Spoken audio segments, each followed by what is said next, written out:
Everybody, welcome into, this will be our final edition of Keeping Up with Cherokee County Athletics. You know, we started this earlier this year. Gadsden Golf Carts reached out and we decided to do a show with you guys, and it's been nothing but a pleasure. And each and every week you guys get to hand out the pads throughout these playoffs. Has been awesome, and we've been here every step of the way, Coach. But this time, man, we're going to talk a little bit about your last week's game you had in the semifinals versus Westminster. Dominant performance you guys had there. At one point you were up 40-something to nothing in the first half, I believe. And then kind of just, I ain't going to say put it in cruise control, but, you know, didn't try to, you know, do any more damage. The damage was already done. And now we're sitting here on the eve of the state championship game versus Montgomery Catholic. And, Coach, just we're going to take back to last week. You knew coming in, you were playing a very dynamic quarterback. You knew coming in, they were scoring a lot of points, but you also knew coming in, you had a really good defense to counter that. Take us back to last week, and not only the performance you had defensively versus a kid that had, 5,500, 6,000 yards and 60 touchdowns, but to shut them out. And, what did it end up being? It ended up being 50-6. They scored on the last play of the game. Their quarterback threw a touchdown pass. We blew it, but you know, we got a chance to get our young guys valuable playing experience in the fourth round. Man, that's invaluable. That's unheard of. That they can say, you know, hopefully in the future that, hey, I played in the fourth round game for it. This ain't nothing new to us. But defensively, you know. I could talk to you about all the accolades that the quarterbacks has, but realistically, we don't necessarily talk so much about what that player has done statistically. Watch him on film and how, like, our coaches do a great job of planning a defense, right? A defensive strategy that our kids can do and do well. By using what we do good, using what they do good, and then defending them. And so what we do is just focus on that team, not necessarily what they are, who they've been, what he's done. It's like, all right, let's watch the guy. And that's him right there. This is what he does. This is what he does when he's in the pocket. This is what is going to happen. And there, because of all that stuff that he has done, there's a lot of things that you could say, all right, if your rush lanes get like this, this, and this, look what happens. And then you can hit play and then see it. And so anyway, I think they were just tired of seeing him over and over and over again, because when you got a player like him and a player like Montgomery Catholic's quarterback this week, there's a lot of highlights to be seen because they've done a lot of good things. And so our guys, they don't take it personal, but it gets to a point where, like, if you put a song on repeat long enough, they are tired of hearing it. And they get, like, I guess that testosterone gets built up and they're just sick of it. And so they came out of the gate with their hair on fire the other night. You know, it was up there and at their place in Huntsville. Our team, like the environment, second week in a row, it was crazy. Standing room only. We had the Cherokee County everybody was there. There was nobody. If you wanted to rob some in Cherokee County, you could have done it Friday, because I don't think there was anybody left in this community. And I think the escort started in Collinsville and brought us all the way home. So I don't even think there was any cops here. So hats off to the Warrior community for putting on. And but you know, they forced turnovers. They did a great job of limiting him and what he was able to do, and just being physical, man. Everybody's got a set plan until the bullets start flying and the bullets start landing. And that was the biggest thing, is they weren't just flying like we were hitting. We were hitting our targets, and And when you're physical and you're just constantly getting hit and hit and hit, I think that helps everything else as far as their want to level or their ability to hold on to the ball. We forced some turnovers. Caleb Harbour and the whole defense just did a great job. Tay got 4 sacks. Tristan had mid-20 tackles. I think 4 tackles for loss. I don't know if we had any interceptions, but we were in position a ton of times. And then offensively, first half, we were just able to capitalize short field 2 times in a row. It's like I told, a couple guys in the press, our first 2 series on offense were in the red zone. So, like, if they don't have a miscue on their punt, if they don't turn the ball over and fumble right there on the first series, who said the game don't go a different way? You got to take advantage of it, and when you get the ball in those situations, you got to put points on the board. We did. Jacob and Tay got it in there, and then, we just were rolling. Tittle strapped it on. He played. He was 4 for 4 passing with 2 touchdowns. Who needs an ACL, I guess, So anyway, it was very good to see him and his Warrior spirit and tenacity come back and put on the show out there. I told him at halftime I felt like punching him or hugging him because what he did is unheard of, and you try and make me cry or something like. So anyway, it just tells you kind of the spirit in this locker room, and where we're at.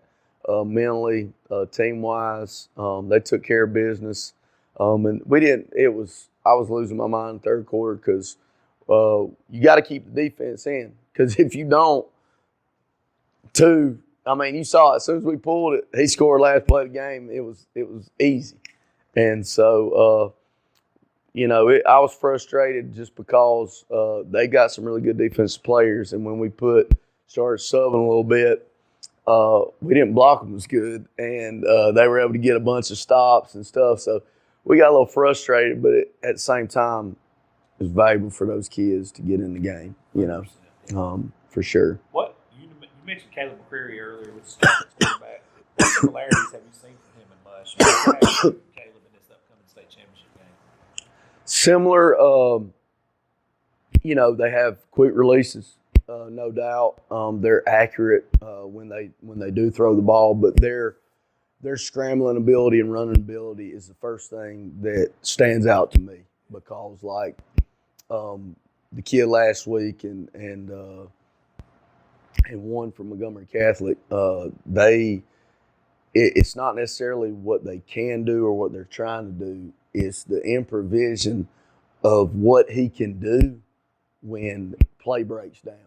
Because, like, at this point, they're a good football team. The one they're facing is a good football team. Everybody's good. Yeah. And so, eventually, there's going to be plays that get defended well.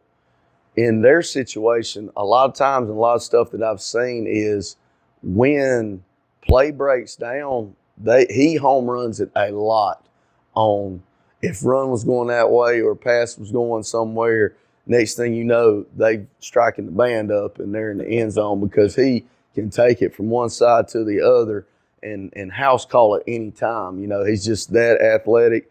He's that fast. He's that game. He's not as tall, but he reminds me a lot of Anston's quarterback that just graduated. I mean, he is fast. He's got a live arm. Now Sandlin's all of 6'4". But yeah, they've got they're a solid team. I mean, they're put together defensively. I don't think they've given up a touchdown. I mean, I don't know. It seems like they're sitting like under 5 allowed points per game, and somehow it keeps going lower. And it's like, I don't even know if we could score on them, much less anybody else.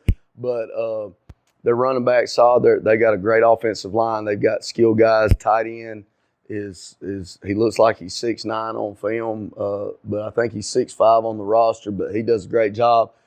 At this level, a lot of guys that have the measurables for the next level are good at this or that. He's good at both. Like, he can block you, but he can run routes. He can catch. Like, he's a solid tight end H-back I've seen all year. And then, you flip it, whatever side you want to talk about. Their D-line is probably the best we've seen all year. It's because they do what they're coached to do. They play well. They use their hands. They're down line scrimmage. They don't get upfield. They tackle well. They attack well. Their linebackers get off the blocks. They don't stay blocked. They don't get blocked, and they tackle extremely well. They frustrate you. And when teams get frustrated by people just attacking them and hitting them and defending them, that's when, like, turnovers and stuff like that happens. Penalties and turnovers, the biggest things that get you beat. And so I think they do a great job of bringing the frustration on the opposing team. And so obviously that's what we're kind of preaching this week is don't get frustrated, be us, play to our standard, the same thing we've been saying all year, and the flip side, since we've been there before, it's not about all the extra. It's like, hey guys, today is Tuesday. We're going to go to practice. We're going to live. I want to be 1-0 today. We got one game. Don't focus on after. Don't focus on the pep rallies. Don't focus on the introductions, Super 7, this, that, the other. The game, 1-0. What do you got to do to win one game? Like, they're the winningest, tied for the winningest bunch in school history. They need one more win. What do you got to do to win one game this Friday? That's it. When you look at this team, what defines this team? They just, we just have come together. The players, there's nothing that I can say that could define them other than they've completely bought into everything that I've tried to preach to them from day one. Gotcha. And so, like a coach's dream, anything and everything that I've ever asked of them, whether it be in the off season, in the weight room, preparation, we fail sometimes, but we learn from our failures, and I've learned from our failure of trying to maybe ask them to do things that they're not capable of doing. Gotcha. And we learn, we love each other, we fight. I was telling somebody, one of the players, I think it was Tristan Brown, we I think tried to fight each other all week at practice last week. Not literally, but Tristan gets frustrated sometimes. We all get frustrated sometimes. I told him, look, we can fight every single day with me and you, but by God, one thing I know about you is on Fridays we will fight together. Yeah. You're with me and I'm with you, and we got each other's back. We're gonna push each other hard. We're gonna practice hard, but we are going to show up and play hard every time we get the chance to take the field together, whether it's at Warriors Stadium, Bryant-Denny, Mercedes-Benz, or on the road at Westminster. We will show up and they will do what they're asked to do. It's our standard, and the rest is I guess up to the guys. I know you got a lot to do, Coach. I don't want to hold you up all day, but just another thing I got to ask you: what is the keys to this game, in your opinion? Like, if you was to fast forward and you was somehow get a victory in this game, what's going to happen for Cherokee County? I mean, obviously they're really good on paper. I don't see anyhow we can win the game according to the Dr. Seuss's out there, because there's but I don't really think anything has changed. And I say that because, like, people get tied up and they get fired up and all these things that people write and say, and it's like, guys, some people make a living on writing fiction. Y'all do realize this. So when you write stuff before the event, Dr. Seuss sells a lot of books on fictional stories. And so don't get caught up into, fiction writing. Get caught up in the facts on you hold the pen and you write the stories on what it is by what you do in the event that all that pre-stuff is written about. So they're really good. We've got to, it's a line of scrimmage game. It always is. So if they're able to win the line of scrimmage, they got a great chance to win. If we win the line of scrimmage, we got a great chance to win. They're a big play machine. We can be if we need to, but with them, definitely with the players they have, we got to defend them well. You can't sit there and give up big plays on special teams and offense, and they're the guys that they have, and expect to give yourself the chance to win. And so comes down to our standard and just playing clean, getting after it. Should be a really good environment.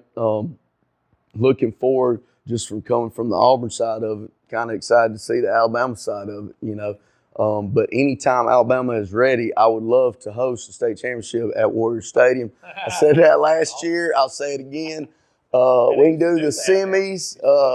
Yeah, we did it in Georgia, and they've changed it now, But I remember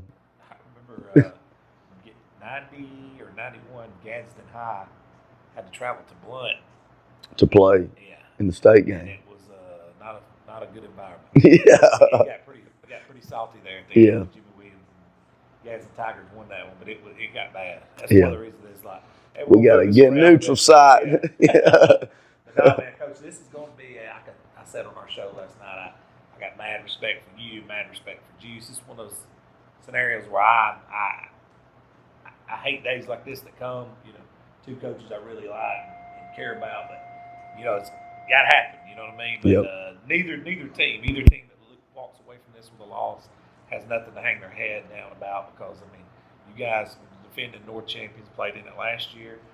They've been in the semis each year since Juice has been there, but now they've punched their ticket to state. So both of you guys winners in my book. But looking forward to a great game, and I'll get to do the post-game interviews with you, Coach. So I'll be down there again for that. And any other thoughts you need to tell anybody, the fans or anything, you travel or where y'all are staying or anything? Or your Warrior walk-in. Yeah, so I'm definitely not going to tell you where we're staying because that's already changed a couple times anyway. And that's one thing I learned from last year and dealing with a lot of the extra. But Warrior Walk of Champions, 9:15 at the north, just where Alabama drops off. So that's when Cherokee County would need to line that thing up at 9:15. Go fan tickets, $17 online. I think it might be $2 extra cash at the gate. Now you can pay for your ticket with cash, but once you get inside the stadium, it's cashless everywhere. 100%.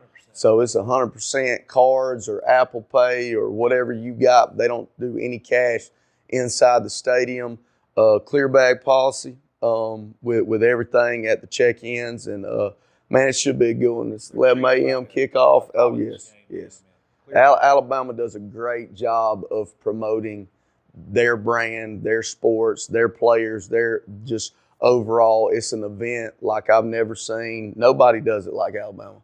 Nobody does it like Alabama High School when it comes to this event. And so what a blessing to represent them. Be safe going down. Go Warriors.